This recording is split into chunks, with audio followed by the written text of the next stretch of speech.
Ronova, the ruler of death. But what if the biggest question isn't whether Ronova can kill others? What if the real question is, can death itself die? After the latest quests, there are several clues suggesting Ronova's future may be much darker than we expected. Ronova isn't simply a powerful goddess who controls death. She is one of the four shades, beings connected to the heavenly principles, and her authority is fundamentally tied to the law of death.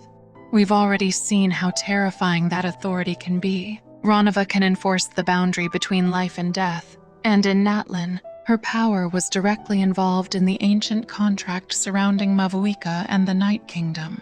But here's the important part. Ronova doesn't necessarily behave like a traditional villain. In fact, recent quests have made her motives much more complicated, and this is where the later quest could change everything.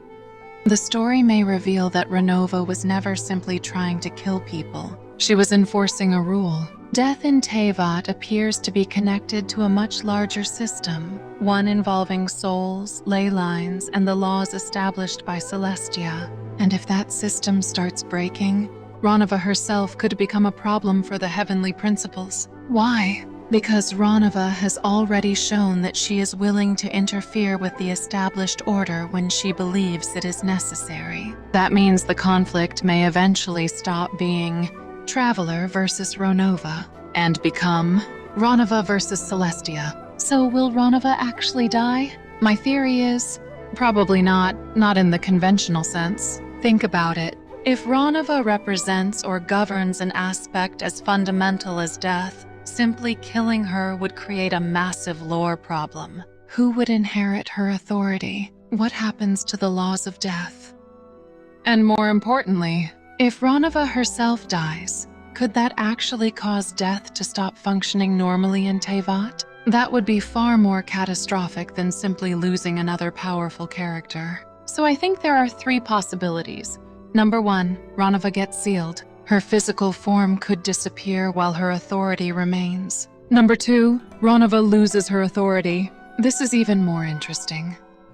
The heavenly principles could strip her of her power, turning the ruler of death into something much closer to a mortal being. And number three, Ronova sacrifices herself, not because she is defeated, but because she chooses to break the rules of Celestia to save Teyvat. And that would make her death extremely different from an ordinary character death. There's another reason I don't think Hoyoverse would eliminate her immediately. Ronova has only recently become one of the most important, mysterious figures connected to Celestia. Killing her immediately would waste an enormous amount of narrative potential.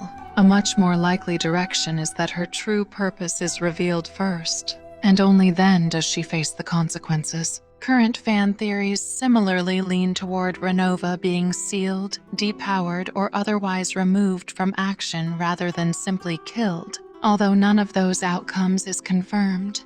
So maybe the real question isn't, will Ronova die? Maybe it's, what happens to Teyvat if death itself is defeated? And if that question is answered in a future Archon quest, Ronova's story could become one of the biggest reveals in Genshin Impact. Comment your theory.